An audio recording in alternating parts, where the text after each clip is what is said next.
Hi, everybody. I'm Kathleen Byram, and I'm the author of Conversations with Dawnkey, a Bipolar Journey. I'm going to read to you from it today. But first, oh, hi, Kevin. Hey, USA. I'm going to choose from the book and read a little bit.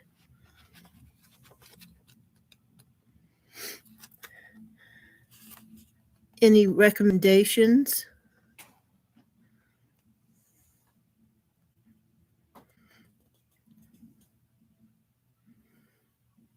Here is the Marlboro Man and the Bed Stealer. Okay, I'm going to go with the Marlboro Man and the Bed Stealer for first.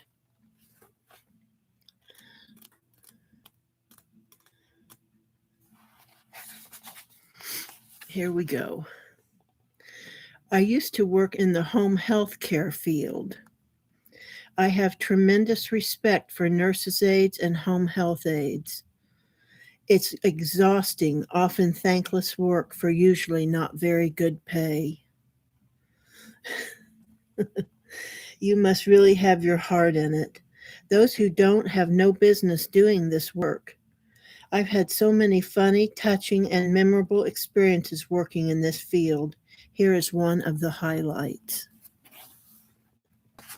Mr. L liked to smoke. Oh, did he like to smoke? Being that his home was a convalescent center, though, this was not a common treat for him. He was reduced to smoking at certain break times. He also got one beer a day. You can certainly appreciate any opportunity to smoke was met with a quickness to the break room. Oh, Kevin, I'm so glad you're here. The bed stealer liked to steal beds. It mattered not whose. He was not a particular man. Any old bed would do, besides his own. The bed was always snoozier on the other side of the hall. The bed stealer was not a dull man. No, he was quite bright apparently, for one day, when faced with the lack of enticing beds, he hatched a plan. Now, I do not know if the bed stealer had happened upon this room and decided he liked the look and feel of this particular bed, or was just getting some particular glee out of twerping this particular victim. But he set his eye on the Marlboro Man. Hello, CSF Info. He informed the Marlboro Man they're smoking in the break room. Sweeter words never spoken. Oh, evil bed stealer! Imagine this man shuffling along the corridor, eyes as intense as eagles, the door at the end of the corridor his salvation. Smoking, smoking in the break room, there's smoking, he mumbled to himself as he went down the hall. Finley is a bed stealer. That's cute. I was not there when Marlboro Man entered the break room, nor was I there to see the expression and response at the cold, heartless response, "No, Mr. L, no one is smoking."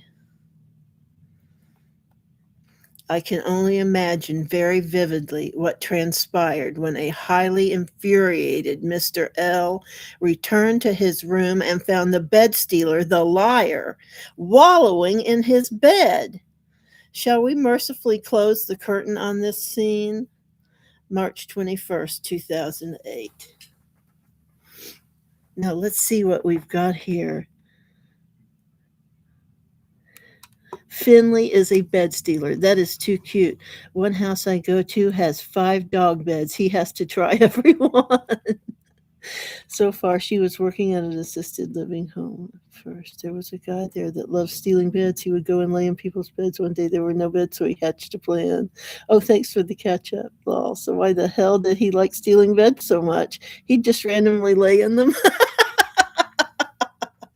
I have no clue. That is an excellent question, Kevin. I wonder about that myself. Oh, look here. This is my art here. If you can see it, I had it put on the cup. Isn't that cool?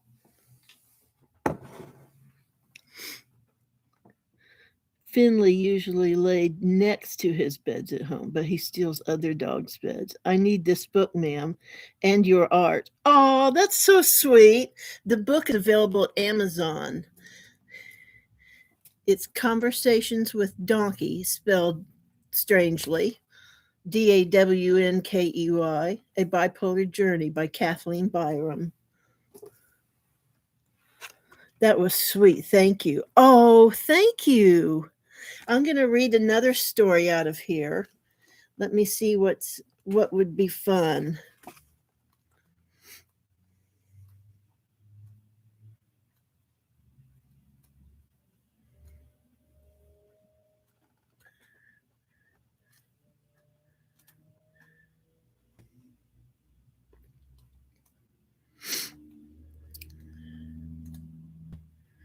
Oh, here's a good one. This is called UFO Weirdness, and this is strange. No Utopia. That one is kind of politically charged, though. Number 4, bro, that book too cheap. Oh yeah, it's supposed to be $23.99, but they usually run it between $4 and $9, which is great. And I don't make any money off of it. I know that sounds weird, but it's true, and I'd rather not have to go into the big explanation because it will bore you. But I don't make any money off of it. I want it out there, like Kevin says. I want it to be a love-producing book.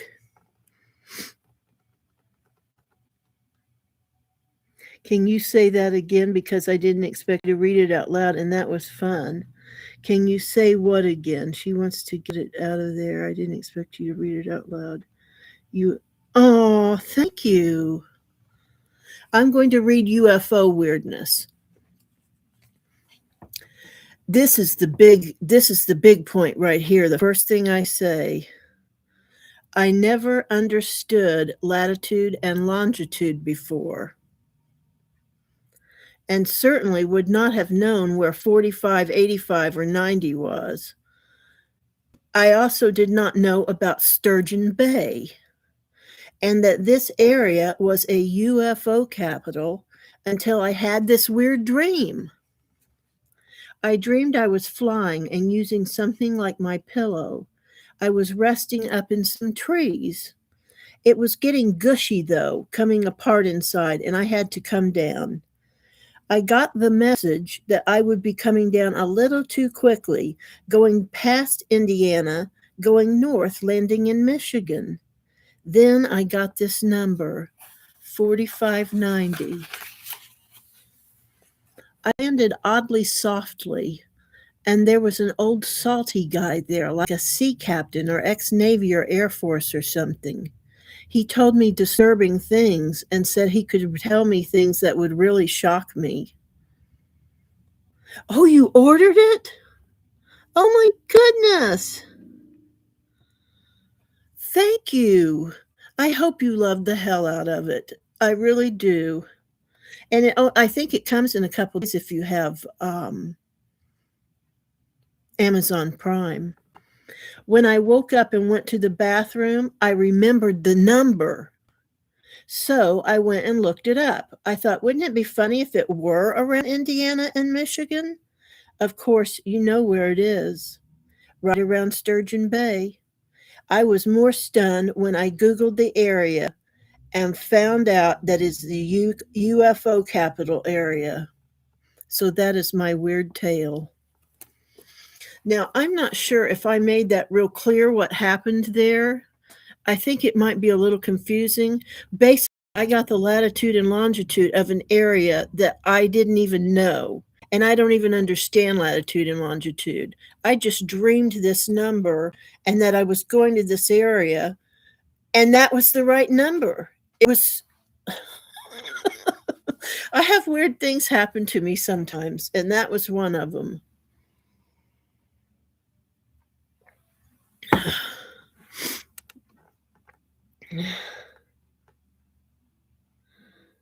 I can tell I will really enjoy it.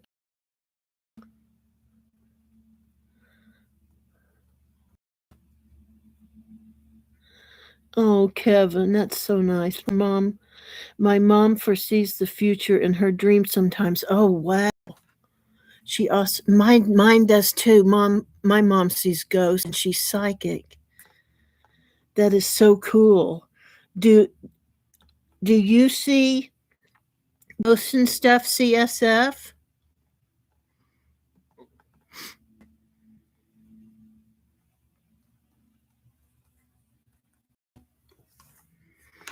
My sister is perma haunted and could read minds as a kid. Oh wow. Oh, I'm sorry it scared you. I've never been able to see a ghost, which really drives me nuts because I really want to. I talk to them, but I don't see them. This is Jordan, by the way. Is Jordan the same as JD? Oh, Jordan of the stroke found it. Oh, thank you for coming. That's so wonderful. And you bought the book. Oh, let me see if I can find another little piece in here. Oh, excuse me. I'm a little bit icky here.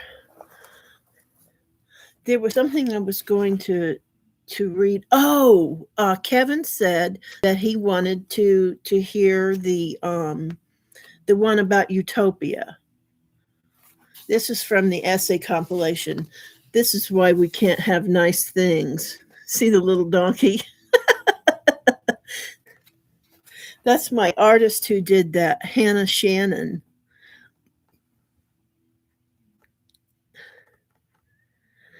I can rep your book on LinkedIn for real. Oh my God, that would be so nice. I would love that so much. I want to get the message out. I want to start a love revolution. Okay. Let's see. 2 is somebody always gets butt hurt. 3 is what's wrong with people. 4 is can we have a utopia? No. We need to start an Etsy shop. Haha, I love that donkey. Oh, you guys are so nice for coming. I'm so glad you did.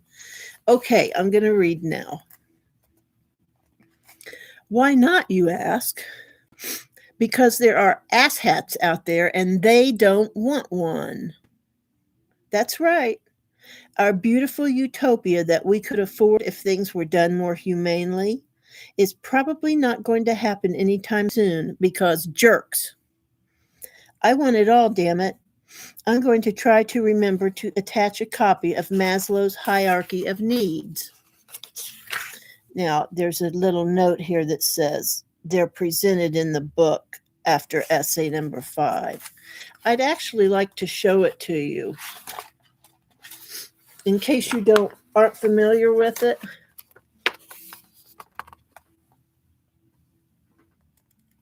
Am I doing it right? There, it's a hierarchy of needs. And what it tells is the most basic need is physiological, then safety, then love and belonging, then esteem, and then the highest is self-actualization.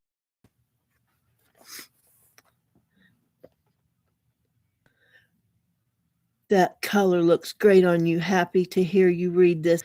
Oh, Cassidy, thank you for coming. Okay, where was I? Maslow's hierarchy of needs. I want all these needs met.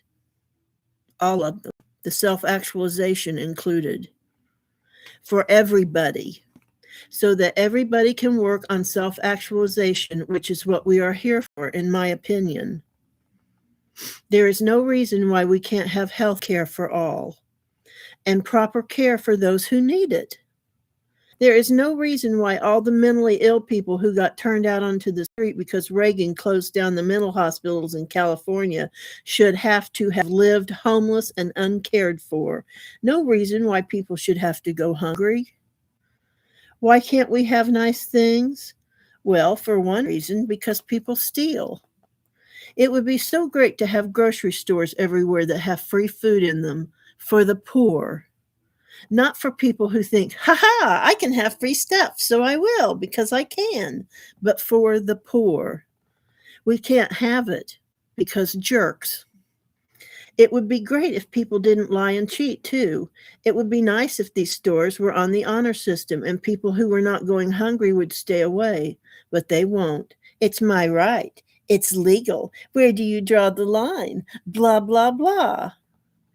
I remember being told by my first in-laws that I should go get the government cheese that was being given out. I said, I don't need it and feel bad about taking it. Oh, go on and take it. That's what it's for. No, it's not. It's not an effing free-for-all. I didn't need that gift and didn't want to take what I didn't need, possibly resulting in taking it from some poor old family that showed up too late. Why do people have to think like this? Why do people camp outside Walmart on Black Friday and then hurt each other? Oh, where is cheese? For things. Things! People are loving things and using people. I don't mind capitalism, not per se. I think it can live in harmony with socialism. But damn, why do people have to be so greedy and thoughtless? There is a percentage of us that does not want utopia. They want to keep making money hand over fist, buckets full, more than they can ever spend, and don't care what the hell happens as long as they get their effing money. And anyone who doesn't have their toolkit, as I call it, and is able to succeed financially, well, screw them as long as they keep gobbling up resources. Gobble, gobble, gobble. Now it's back to donkeyness. You know what I think? They're looking for love. Oh, they don't realize it likely. Love can get perverted. I don't necessarily mean sexually. Maybe 45 was not reared properly. Maybe he didn't get the love that he needed. Maybe that's his problem. What makes me think of which makes me think of Elon Musk. What ails him? Well, it just now, I'm ashamed to say, occurred to me to wonder this. So I went and found this. Bullied as a child. Musk attended the private English-speaking Waterkloof House Preparatory School. He started a year early and later graduated from Pretoria Boys High School. The years were lonely and brutal from his descriptions.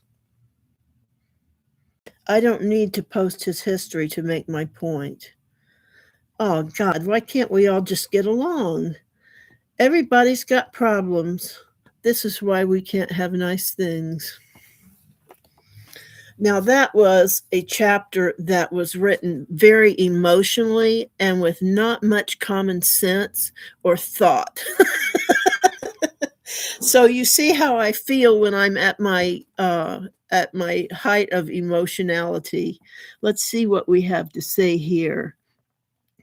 Thank you so much, Cassidy, for saying that about the color. I love this color so much. This is why we can't have a utopia. Gobble, gobble, gobble, laughing my ass off. It kills me. I love that necklace. It's so shiny. I do too. It's one of my favorites. Is there an audiobook? No, sadly there isn't, but I wish there was. I would love to do one. It's in large print, though, which is nice. I did do that. In your voice. Aw, this is why we can't have nice things. Lol, love it. Message retracted. It's CSF color. Kaffy, where are you in the world? I'm in Sacramento, California. Oh, you mean this shirt. Kaffy should do an audio book. Oh, that would be so wonderful. I would love to do an audiobook. I just don't know how to go about it and I don't have the funds. That's why my second book, which I have tentatively called Kaffy the Love Dawnkey, has been written. It just hasn't been published because I don't have the funds for it. It's a nasty story that I won't go into. I might go into it privately if someone asks me privately in the DM, but I don't want to just throw it out there for everyone to hear. Let's get you some funds. Oh my god. Oh, hello from Sydney, Australia, Anna Claire. Aw.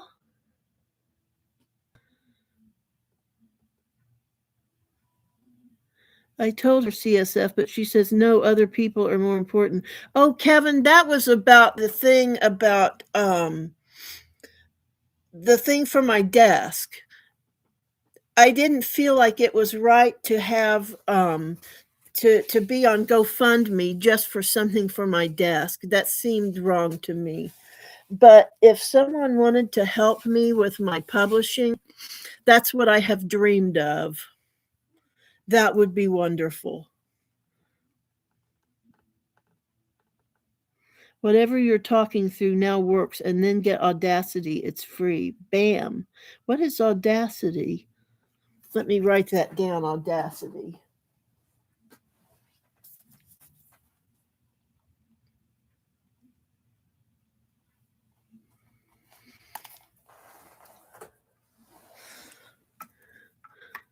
Oh, the Audacity. Yeah, what's Audacity? We got you. Oh, you people are just. This is wonderful. I thought maybe one or two people might show up if I was lucky and get to listen. And this is just wonderful. Thank you so much. Audacity is an auto editing program. It's my fave. I'm going to find you funding and people. Oh my gosh. I should read another thing here since let's see, what time is it? It's 4:38. My gosh, time is going by fast. Oh, Kevin, do you have any suggestions for what I should read the group?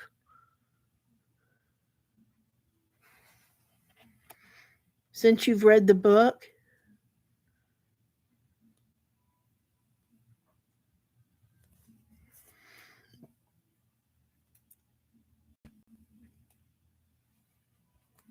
I might read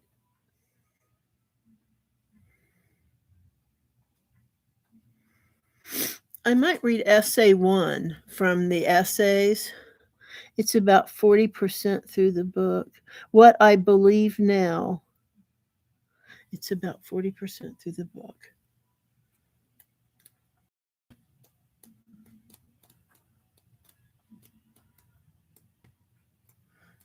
Spiritual. Let's see here. What I Believe Now. 120. Wow, that was a good guess, Kevin. 40% through the book. When the fact that I am commenting as Jen and not Jay is confusing, but I am not switching accounts over. Okay. What I Believe Now. I don't have firm beliefs in anything. I believe in God. I believe in the divinity of Christ. I believe in prayer and invoke Jesus' name when praying. I believe in the validity of everyone's personal path. An atheist's path is as valid as a Christian's or a Jew's or a Muslim's, for example. You, for example, might believe in several gods. My belief does not trump your belief. I recognize I could be wrong. Or maybe we're both right, and that's what I've come to say. Oh, I love the story of the elephant and all the blindfolded people touch a different part of the elephant. This could get comical and punny, but I won't do that to you. They each have a different idea according to their little chunk of understanding. Everyone is learning. I don't believe I know one grain of sand in the ocean's worth of spiritual knowledge there is to learn. Everyone has a valid path, unless there are unlesses. When I say everyone has a valid path, I don't mean it's valid to murder someone for fun. When I say path, I mean like a spiritual or religious or atheist or whatever path. Okay, here's a list of some things I prefer to believe. Doesn't mean I actively believe for certain, like I do that the sun will rise in the morning. Just want to and choose to as best as possible. Oh, Anna Claire, thank you. 1. There is no burning fiery hell, unless it's for something demonic and evil. And even then, I doubt it. I really doubt there's a burning hell out there somewhere on some plane, but I suppose it could be real. What I don't believe is that my God created it and meant it to be for all those who reject salvation during their life on earth. 2. There will be a Dawnkey Island if I want one. I believe when I die, I am going to be met by family and or friends who will help me pass over, where I will be processed for the next step, which will be either heaven or reincarnation. 3. I believe we are all here to 1, love, and 2, learn. We will all meet up at Dawnkey Island. Oh my God, Kevin, I plan on it. I plan on going and building that place in heaven and inviting everybody there. It's for real in my heart. 4. Atheists are treated the same as theists. They all cross over and get processed and then talk with counselors who help them decide how to reincarnate, or maybe they want to stay around for a while. There might be a nasty Christian who hasn't done very well and will need to go back again and have some more learning experiences. While there might be a really good atheist who has been through the mill and learned all manner of soul-growing experiences and done great things, their guide will be happy with them. Like I said before, this is just what I believe, and I could be wrong. 5, your experience may vary. What this actually means is, literally, your experience in the afterlife may be different from mine. Some people get stuck for reasons, but it all comes out in the wash. Hardship is not in vain. Everything you suffer through leaves an imprint on your psyche, soul, and makes you what you are today. Almost everybody has a guide, maybe more than one. Meditate and ask your guide to tell you their name and see if you can have the name come to you. It's fun. Try to relax and relax your mind and not think and see if a name pops in your head. Guides can help you. Whether you believe in a guide or a higher self, same thing. 9. Relax every chance you get from stress and strain, unless you are exercising, and then go to it. 10. Love everybody. Yeah, it all comes out in the wash, or how an old buddy used to say, things gonna be all right. That was a guy I knew in a meeting that I used to go to, and that's what he would say. He said he met the guy from Bonanza, I think it was Haas. Is that right, Bonanza? Or is it the other way? Anyway, he said that the guy said to him, "Things gonna be all right." And it was, it did something to him, that, and he would always say it in the meeting. I liked that.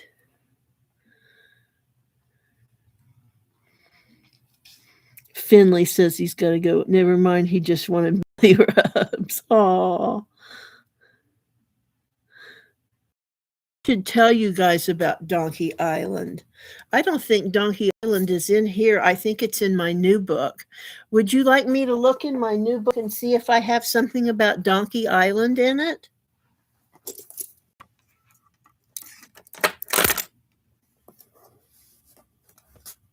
He tricks me often. Sneak peek of new book, yes. Ah! I'm dropping stuff off my messy desk. There we go. You should see this mess. Actually, you shouldn't.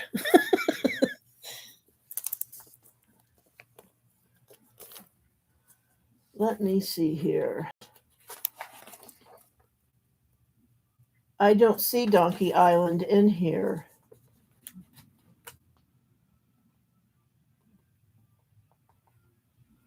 I may have to do a special video about Dawnkey Island, because I've written about it before, I know, and it's somewhere around. It may be in my documents, and I need to pull it up and read it. Sneak peek of new book. Okay, I will find something in this new book to share with you.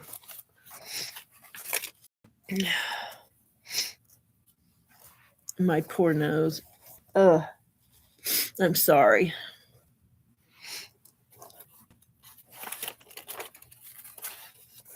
Here is the first. This is the greeting to Kaffy the Love Donkey. It was previously called The Angels Cheer When You Face Your Fear. But I was told that might be a turnoff to a lot of people that would think it was going to be religious and not read it. So I've changed it to Kaffy the Love Donkey, which seems kind of arrogant, but I don't care.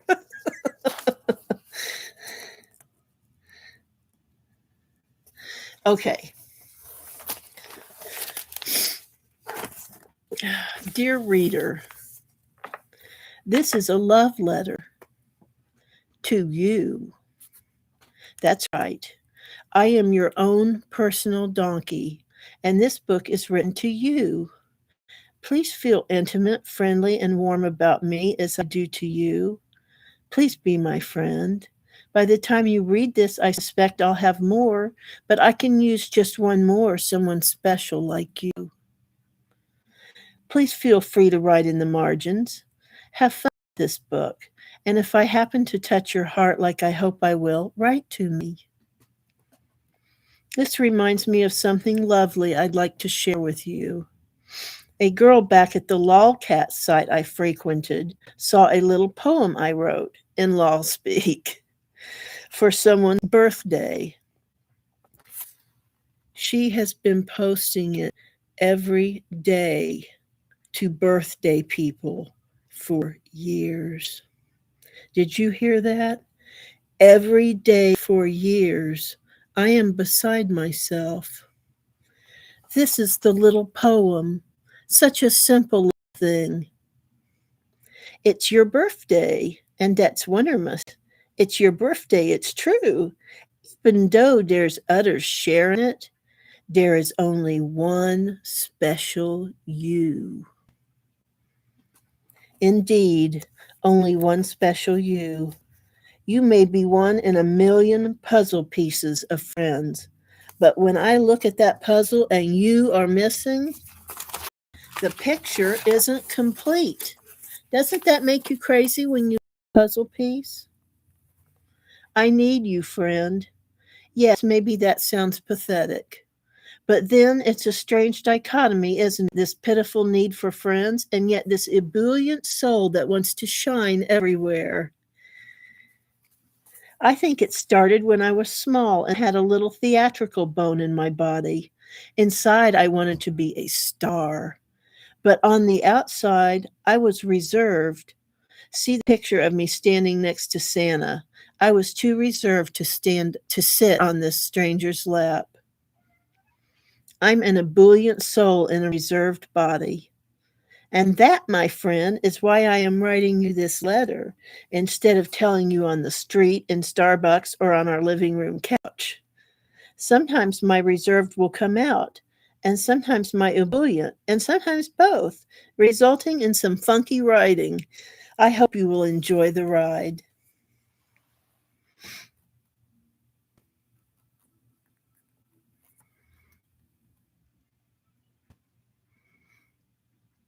When you're missing a piece, life is hard. College life was hard, not knowing my neurodivergence. Life was hard. So much easier having found that puzzle piece.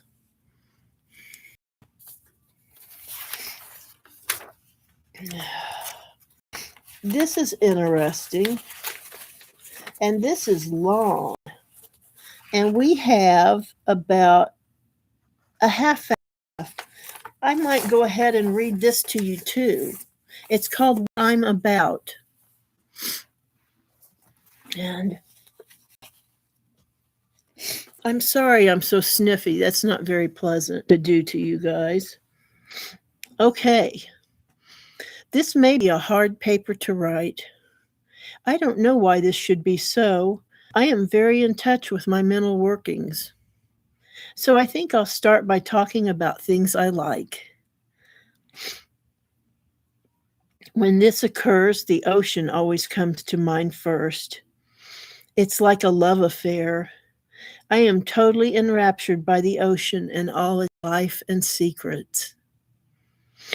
I love to float. It's the next best thing to bouncing. The sound of the beating waves, especially at Ocean Beach in San Francisco, my home for 5 years. When Mom and I had all we could stand, we would drive down to Ocean Beach 10 blocks away and park on the beach behind the concrete wall and just stand there and let the waves do their work. The frigid pounding waves exhausted us kindly. And when it was over, it was like having had a massage without being touched by a drop of water. Now I'm humming like a Edmund Fitzgerald, a haunting song. The ocean holds mysteries, thrilling mysteries, things we haven't seen, things we will someday see, some things we'll never know about. I always wanted to go to a swim-up bar in some place like Bora Bora, where the water is translucent. Tropical places beguile me. Storms. I love storms, seeing them come across the water. I remember a jolly good storm we had when we moved to Orleans, Indiana. Our house was in the country on a hill. We were still moving.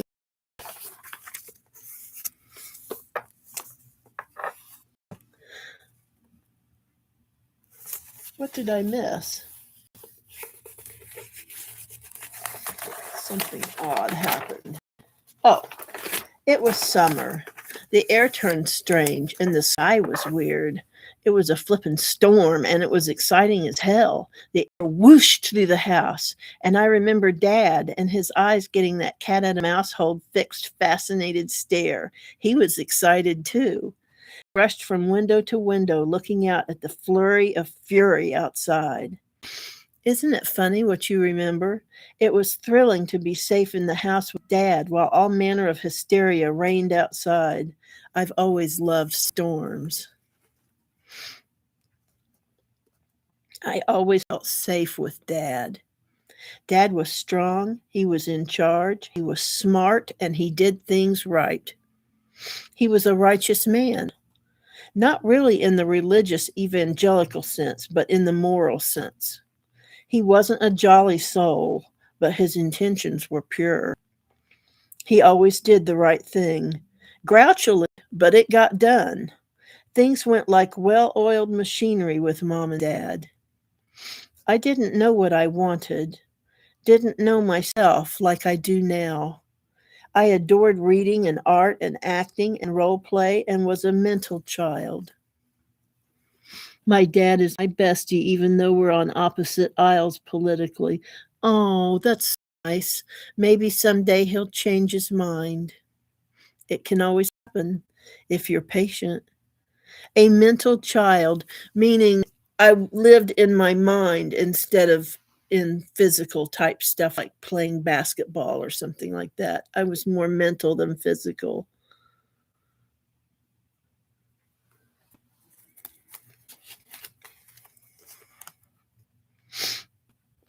Where was I? I remember in first grade in this new open concept school, the whole class was led up to me with the teacher in front and chewing my butt out because I was sitting there drawing Christmas trees while they had class. I was totally out of it and confused. Looking back, I think maybe it was the teacher's fault for not hurting me with the others. I remember the thrill of the ice creams you could buy at break time. They were so appealing looking. I usually didn't have money, but it seems that sometimes I got some. You know what? I don't mind when others get something and I don't. I don't have to have what others are having, you know? I can see the ice creams and in their intriguing paper being bought and consumed by others and feel no bitterness. I enjoy seeing people enjoy themselves. I'm a sensual person. That doesn't mean sexy. I am not a sexy person. Sensual is pertaining to the senses: smell, sight, sounds, tastes, the touch of satin on skin, fragrance. I have a love affair with it. So many fragrances I love and enjoy wearing. I'm afraid as a boomer ex-cusper, I may be wearing old lady cologne.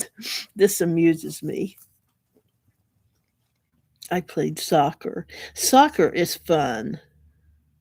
I would give such personalities to my cheap dolls. Aw. Tangent time. I no longer keep up with the age groups. Gen X is the latest I know. These young people, are they millennials? I love them. I love the young adults. I like the ways they dress and do their hair and makeup and their forward social thinking and their dignity. God bless them for being raised in a way that makes them so aware of their rights. I love it. They can call me boomer all the do damn day if they stand up and make a difference like I suspect they will. This is an election year, 2024. This was written in 24.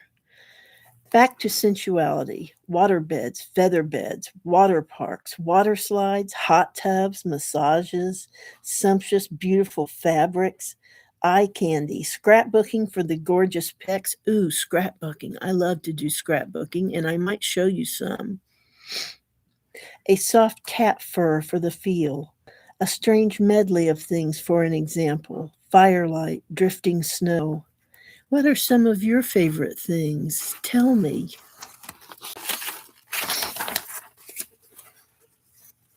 Do damn day. Plant, are you still here?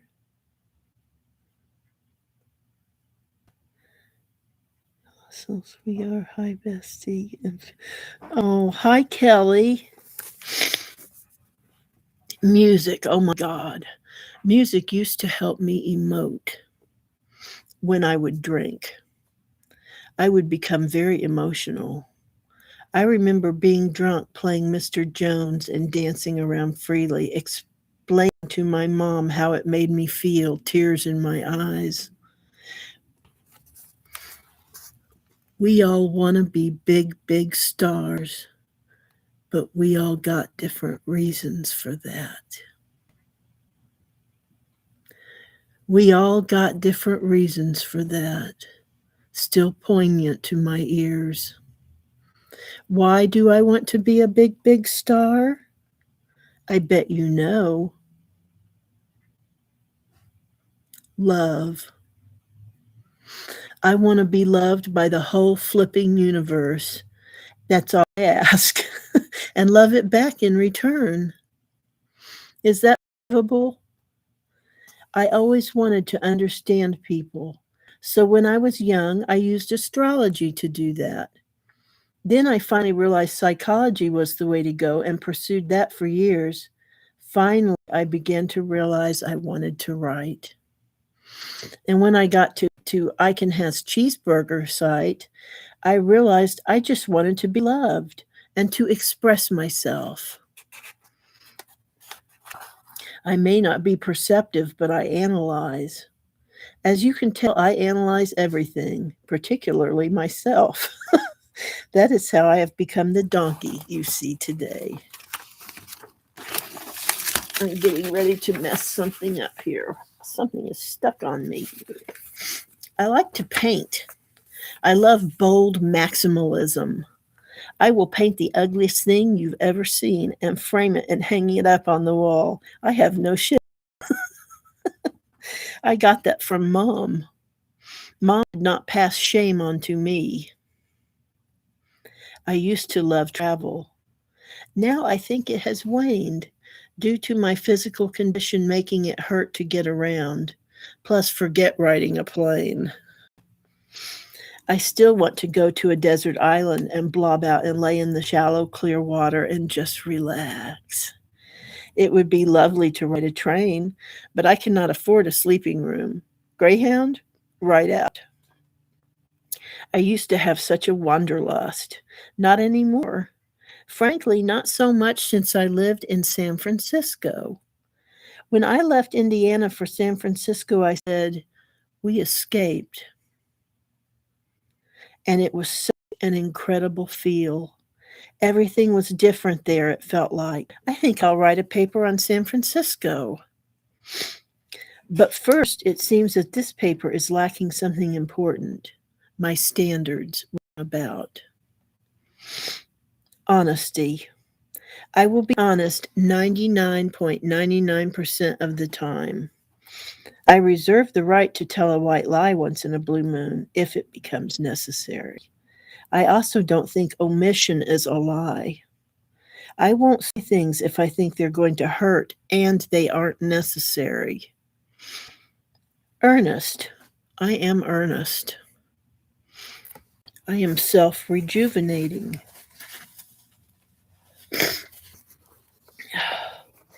I am always watching me from a distance. I know when I'm getting low, and I will go out of my way to fix that. I have the confidence to ask friends to tell me things that will make me feel good about myself. I don't mind being hedonistic or indulgent. Use that good stuff, the good cologne.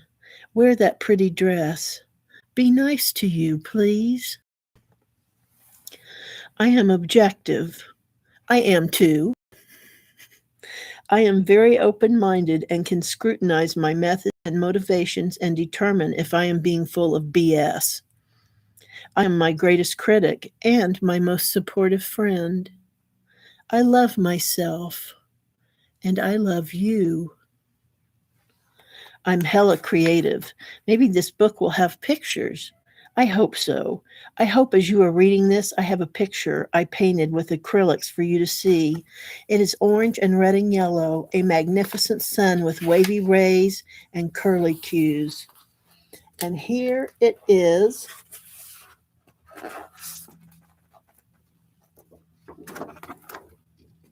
Let's see here. There.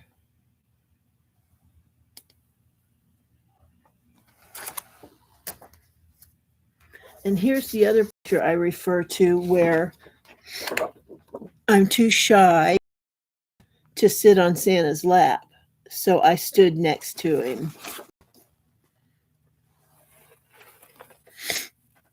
I call it Hannah's son, the orange picture I just showed you.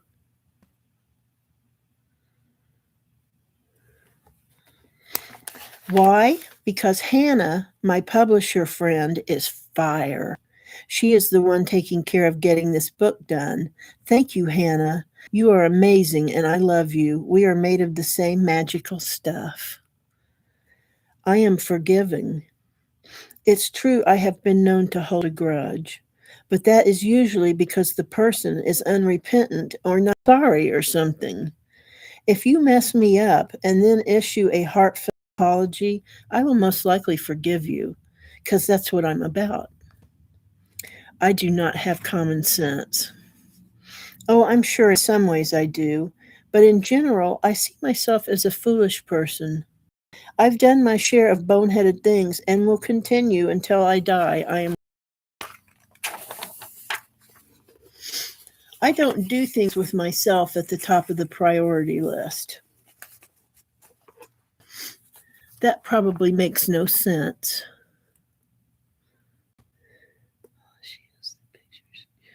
Oh, good. That probably makes no sense. What I mean is this: if I can save 2 children and it will kill me, I will go outside of myself and say, Self, you know 2 is more than 1. Do the right thing. And I would give up my life. This reminds me of the tapeworm question. Would you take 1 tapeworm or would you give someone else 2? You know what my answer is. I don't have to tell you. Oh, Dawnkey, what BS, I can imagine you saying. But remember, I am not always a sane donkey. And part of my symptoms is that I don't feel like I have to stay around here. In fact, loving and wonderful as people are, I'd rather move on to a better place. And because of that, here comes a trigger warning. I didn't realize this was going to come up, so be prepared. This is going to be saddening to some of you. And because of that, I want to die. Yeah, I said it. I want to die. Partly because I am somewhat depressed and have avolition. I don't take proper care of myself in certain ways. I am mentally ill, remember. The other reason is that of spiritual belief. I am so certain of our immortality that I am sure I want to die and move on to heaven or a planet with nicer people. I can pop donk and want to die at the same time. I guess that's part of being schizoaffective and spiritual at the same time. But don't worry, friend. I take my medicine religiously and I am not actively suicidal. I have passive suicidal ideation, I think it is called. I passively want to move on, but will not take the steps to make it happen. So back to the 2 children. Yes, if I could save some lives by sacrificing mine, I would do it in a heartbeat. That doesn't make me brave. I'm not tooting my horn here. I told you I am a fool, but a lovely-hearted fool, and I hope you see that. That got a little depressing, I'm afraid. Wasn't expecting that. I'd forgotten about it. And now I want to show you something.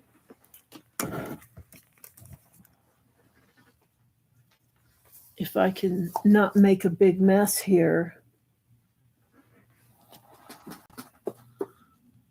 My husband, Ralph, died.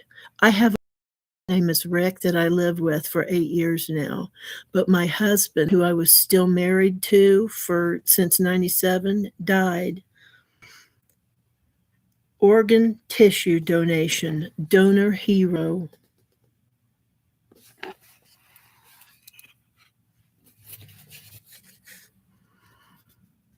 This is what they sent me when he donated his body to science and for organ donation.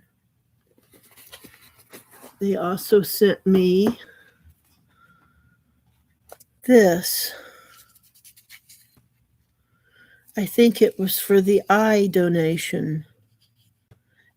Gift of sight donor. Now I'm going to put in my little plug, and that is, if you're okay with it, please consider donating your body when you die.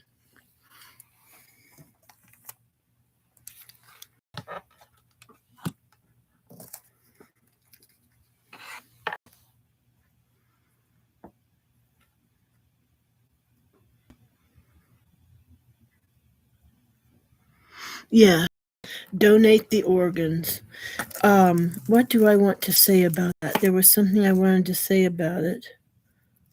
My father, and my mother, I all have cards with UC Davis, and they say that when we die, they will come and pick up our body. And that is exactly what happened with my father. When he died, we simply called the UC Davis number, and they came out and were so kind and good and nice. And it was Thanksgiving when he died, and we had company there, and it could have been an ugly situation, and they said we were the nicest people they had ever met. And after they left, they were sitting outside out front, and they hadn't left yet, and Mom thought maybe there's something that they need and they're embarrassed to come back and bother us. So she went out to check, and they said, "We were just sitting here talking about this being the nicest family we've ever met." Isn't that something? What time is it? It's 5:12. Well, it's been an hour now, and I assume that I'm supposed to do this for an hour and then quit. I don't want to exhaust everyone, and I want to tell everyone thank you so very, very much for coming. This has been absolutely fantastic for me. I really needed this. And to see all the people that came, I mean, to me, just a few is a lot for this, because I only had 15 minutes to tell you guys about it. So I really appreciate all the comments. Don't ride motorcycles unless you're a donor. Oh my gosh, that's probably true.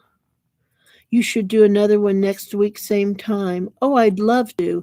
I could read from my new book too. Thank you for doing this. Send the link every time.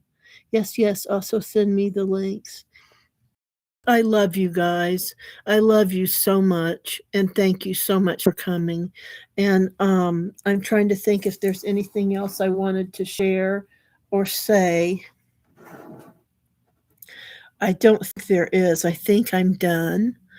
And that's that. We adore you. Oh my God, I adore you too. Thank you for reading to us. This was very refreshing. I'm sorry I threw that bad part in at the end. I didn't realize I was coming to that. It's 5:14 now, so I'm going to go ahead and end the stream. And I really appreciate this. I'm overwhelmed with gratitude at your coming. Bye, everybody. I love you.